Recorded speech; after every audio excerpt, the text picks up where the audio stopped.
atau ini dikabulkan, maka itu akan berpengaruh kepada didakwakannya pasal 32 ayat 1 kepada saya.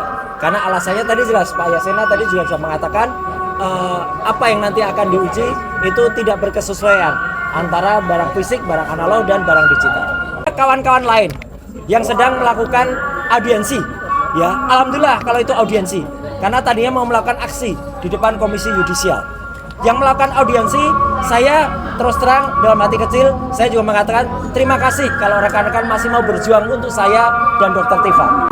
Tetapi di antara teman-teman itu, dalam tim advokasi anti kriminalisasi dan akademisi, ada yang sudah juga sebenarnya memohonkan atau mundur dari saya, sudah mengirim surat permunduran ke saya. Tapi masih ada di situ juga. Jadi menurut saya, tolong teman-teman di TAKA juga terima kasih atas masih mau membela saya, tapi tolong tegas. Kalau masih mau bela, katakanlah bela. Kalau mau mundur, katakanlah mundur.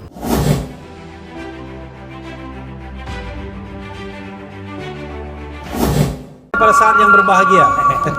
Oke. Dengan selamat sentosa mengantarkan Mas Roy untuk berbicara. Assalamualaikum warahmatullahi wabarakatuh. Waalaikumsalam. Ya, rekan-rekan sekalian, tadi sudah kita dengar secara detail, secara teknis apa yang sudah disampaikan oleh para kuasa hukum saya di dalam permohonan pra-peradilan kedua. Jadi ini sebenarnya kenapa kalau teman-teman tanya kenapa hanya singkat atau hanya satu? Meskipun singkat, ini terdiri dari 24 halaman tadi yang kita baca, ya. Yang kemarin lebih dari 30 halaman. Dan singkat tapi ini sangat bermakna. Karena ini kalau kata Mas Gafur tadi, ini disetujui atau ini dikabulkan, maka itu akan berpengaruh kepada didakwakannya pasal 32 ayat 1 kepada saya. Karena alasannya tadi jelas, Pak Yasena tadi juga sudah mengatakan apa yang nanti akan diuji itu tidak berkesesuaian antara barang fisik, barang analog, dan barang digital. Jadi harapan kami, ya teman-teman semua, kalau tadi ada yang pagi-pagi yang bertanya, apa yang mau kita harapkan dengan ini, ya kita berharap agar ini bisa mematahkan nanti pada pokok perkara, ya meskipun kita meskipun kita nanti akan masuk ke sana, ya. Nah, ada hal lain yang penting untuk saya sampaikan karena banyak sekali pertanyaan ke saya.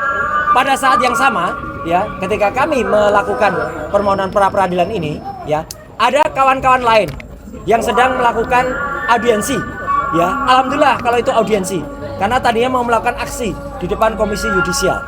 Yang melakukan audiensi, saya terus terang dalam hati kecil, saya juga mengatakan terima kasih kalau rekan-rekan masih mau berjuang untuk saya dan Dr. Tifa. Tetapi di antara teman-teman itu, dalam tim advokasi anti kriminalisasi dan akademisi, ada yang sudah juga sebenarnya memohonkan atau mundur dari saya, sudah mengirim surat permunduran ke saya. Tapi masih ada di situ juga. Jadi menurut saya, tolong teman-teman di TAKA juga terima kasih atas masih mau membela saya, tapi tolong tegas. Kalau masih mau bela, katakanlah bela. Kalau mau mundur, katakanlah mundur. Ya, karena sudah ada surat mundur ke saya, tapi orangnya masih ada di dalam itu. Ya, termasuk juga Pak Jenderal Sunarko yang ada juga dalam audiensi. Terima kasih Pak Narko. Cuman tolong lain kali, ya, saya juga karena beberapa jam yang lalu saya juga kirim agenda resmi kita di sini. Jadi sebaiknya kalau kita dikoordinasikan dengan baik, ya, itu mereka mungkin akan bisa dikoordinasikan mungkin setelah Jumatan. Lah kalau setelah Jumatan kan saya juga bisa ada di sana gitu loh.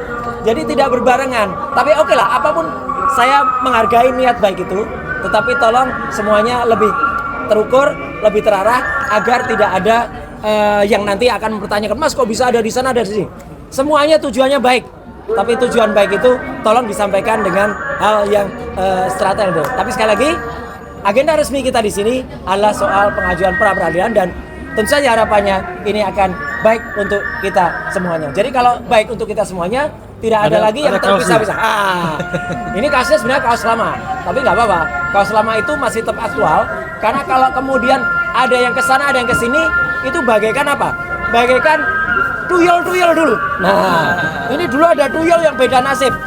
Ada yang ke pra-peradilan, ada yang ditinggal. Nah, jadi supaya jangan sampai ada yang merasa tertinggal, ayo kita bersama-sama.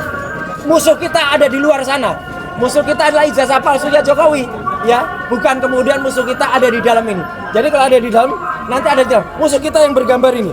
Nah, itu ya. Sekian, terima kasih. Wassalamualaikum warahmatullahi wabarakatuh. Terakhir, Kembali ke ya ini ada calon ahli kita, ya.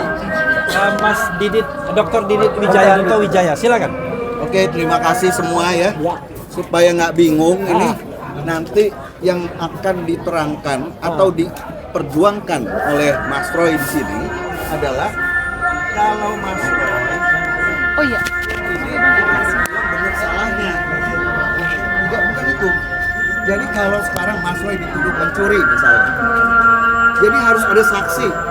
Jadi si termohon ini, penyidik ini mestinya punya saksi-saksi. Itu yang ada dulu. Harus ada yang melihat Mas Roy manjak pagar, lompat, kemudian temboknya dilewatin, kemudian kembali lagi bawa laptop, bawa sepeda, bawa apa. Nah, sekarang ini kita bertanya, mana itu? Karena apa? Karena saya dapat info dari PH, dari tim kuasa hukum, kan mereka itu sudah melihat laporan polisi yang dibuat Pak Jokowi. Jadi di sana harusnya ada saksi yang melihat Mas Roy itu merubah-rubah, mencuri dulu dong dokumennya Pak Jokowi. Dia mencuri dulu, kemudian dia rubah-rubah di kasus ini. Dan Pak Jokowi harus tidak punya lagi dokumen tersebut. Sudah hilang, sudah rusak, dirusak sama Mas Roy. Apakah itu caranya dengan lain mencuri? Kemudian dengan hacking, ya, itu harus ada saksi-saksi yang melihat. Nah, bagaimana kita mensomir tadi kita tutup si penyidik punya nggak? Jadi kalau dilihat dokumen Dian Sandi saja masih baik-baik saja, tidak diapa-apain. Kalau dilihat potong-potong apa yang dipotong-potong, kemudian dokumen aslinya Pak Jokowi juga katanya masih ini. Saya waktu itu hadir waktu gelar perkara. Dia hadirkan mana loh? Iya.